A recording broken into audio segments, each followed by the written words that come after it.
नमस्कार, आप देख रहे हैं लोक सेवा न्यूज। मैं हूं आपके साथ रजत त्रिपाठी।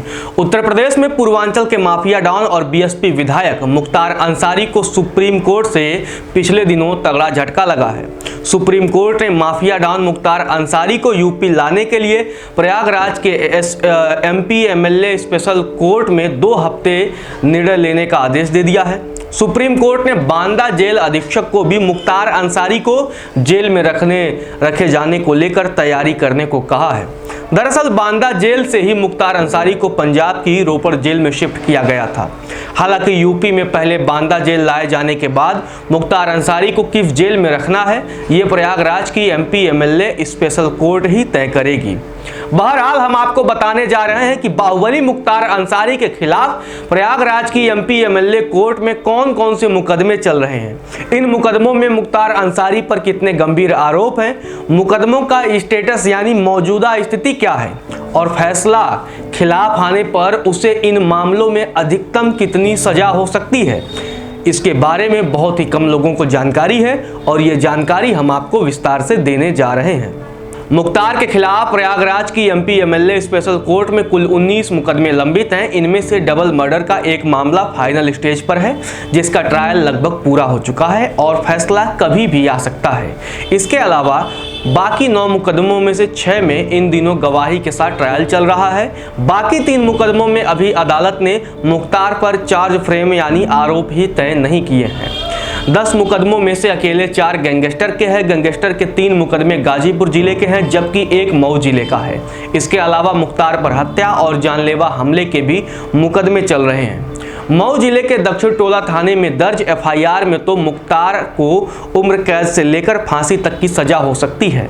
एमपी एमएलए कोर्ट में मुख्तार के खिलाफ 10 मुकदमे चल रहे हैं, तो एक मुकदमा खुद मुख्तार ने वाराणसी जेल में बंद माफिया ब्रजेश सिंह के खिलाफ दाखिल कर रखा है। मुख्तार ने इस मामले में गवाही शुरू कराने के लिए फरवरी महीने में कोर्ट से भी गुहार लगाई है। 20 साल पुराने इस मुकदमे में ट्रायल फिलहाल रुका हुआ है। बाहुबली मुख्तार के खिलाफ एक चर्चित मुकदमा फर्जी तरीके से शस्त्र लाइसेंस हासिल करने का भी दर्ज है। आइए डालते हैं उन मुकदमों पर एक नजर। मुख्तार के खिलाफ सबसे बड़ा मुकदमा मऊ के दक्षिण टोला थाने में डबल मर्डर का दर्ज है। पूर्वांचल के मऊ जिले में साल 2009 में एक कैटेगरी के बड़े ठेकेदार अजय प्रकाश सिंह उर्फ मन्ना की दिन दहाड़े बाइक सवार हमलावरों ने AK-47 का इस्तेमाल कर हत्या कर दी थी। हत्या का आरोप बाहुबली मुख्तार अंसारी पर लगा था, वो उस समय विधायक भी थे।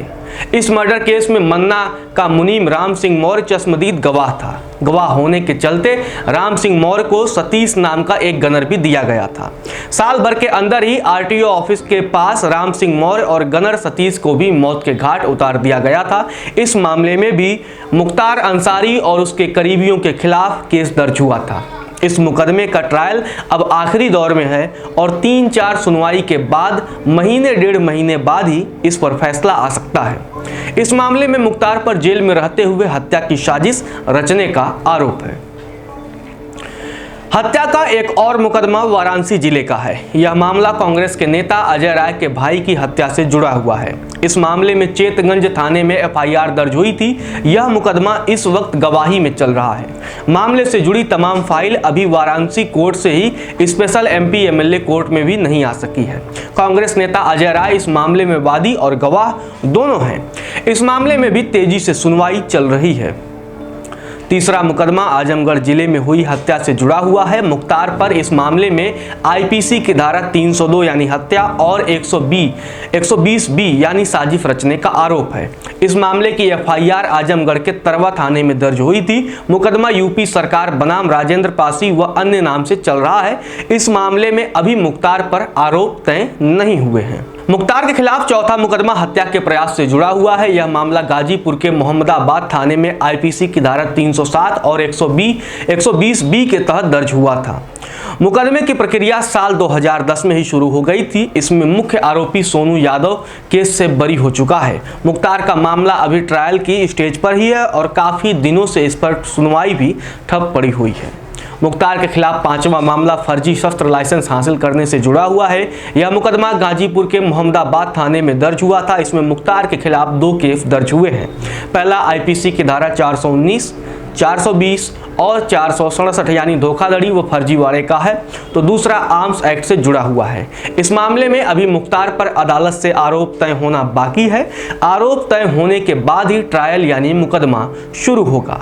मुख्तार के खिलाफ छठा मुकदमा वाराणसी के भेलूपुर थाने में धमकी देने से जुड़ा हुआ है। यह मुकदमा साल 2012 से शुरू हुआ है। इसमें आईपीसी की धारा 506 के तहत एफआईआर भी दर्ज है।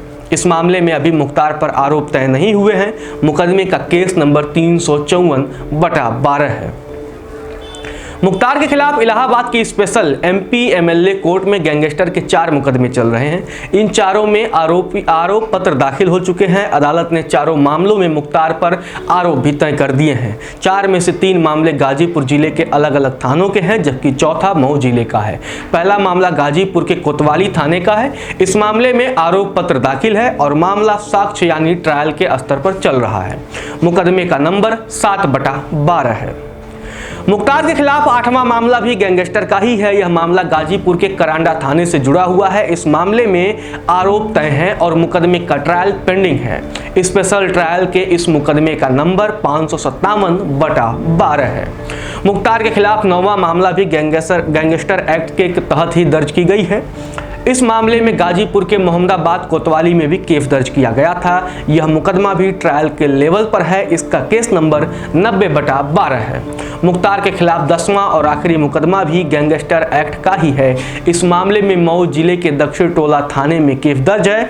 मुकदमे का ट्रायल साल 2012 में ही शुरू हुआ था। इस मामले में अदालत से मुख्तार पर आरोप तय हो चुके हैं। इस मुकदमे का नंबर 2/12 है। अब इन मामलों में वादी है मुख्तार। इन सब के अलावा प्रयागराज की एमपी एमएलए स्पेशल कोर्ट में मुख्तार का एक और मामला विचाराधीन है। हालांकि इस मुकदमे में मुख्तार आरोपी नहीं बल्कि वादी है। यह मामला 15 जुलाई साल 2001 का है। मुख्तार अंसारी ने गाजीपुर के मोहम्मदाबाद थाने में माफिया ब्रजेश सिंह और अन्य के खिलाफ जानलेवा हमला कराने समेत कई अन्य धाराओं में केस दर्ज कराया था। इस मामले में इलाहाबाद हाईकोर्ट वाराणसी जेल में बंद ब्रजेश सिंह की जमानत की अर्जी को खारिज कर चुका है। जमानत की अर्जी पिछले साल नवंबर महीने में ही खारिज हो गई थी। इस मामले में ट्रायल रुका हुआ है। गवाही कराने की मांग को लेकर मुख्तार अंसारी की तरफ से स्पेशल कोर्ट में पिछले महीने ही एक अर्जी दाखिल की गई थी। इस तरह प्रयागराज की एमपी एमएलए स्पेशल कोर्ट में मुख्तार से जुड़े कुल 11 मुकदमे पेंडिंग हैं। इनमें से 10 मुकदमों में वह खुद आरोपी है, जबकि एक में वादी है।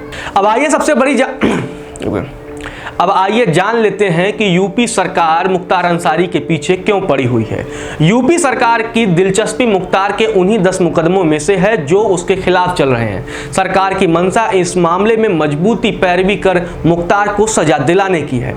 ऐसा करके सरकार जहां एक तरफ कानून का राज स्थापित करने का संदेश देना चाहती है, तो वहीं दूसरी तरफ कुछ मामलों में बाहुबली को सजा दिलाकर उसके सियासी कैरियर को भी समाप्त करने की तैयारी में है। अगर मुख्तार को किसी मामले में सजा हो जाती है तो वह चुनाव आयोग के नए नियमों के मुताबिक चुनाव नहीं लड़ सकेगा।